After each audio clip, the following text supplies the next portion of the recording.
রমজানুল মোবারক। আজকে আমি আমার কয়েকজন ছোট্ট ছোট্ট ছাত্রীদেরকে নিয়ে একসাথে ইফতার করেছি। নিজের সাধ্যের মতো যতটুকু সম্ভব হয়েছে তাই নিয়ে মিনিমাম 15 থেকে 20 জন মিলেই আমরা একসাথে ইফতার করেছি। রোজার দিন, তাই সবাইকে দেখানো পুরোপুরি সম্ভব হয়নি। সবাই খুব লজ্জা পাচ্ছিল। রোজা রেখেছে, তারা তো আবার সাজুগুজু করেনি, তাই। তবে একসাথে ইফতার করতে পেরে সবাই খুব আনন্দিত। ইফতার তো তারা বাসায় করে, কিন্তু সব বন্ধুরা বান্ধবীরা মিলে তো আর করতে পারে না, তাই আমার এখানে একসাথে ইফতার করতে পেরে তারা খুব আনন্দিত।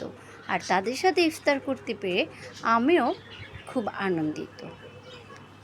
আল্লাহ হাফেজ।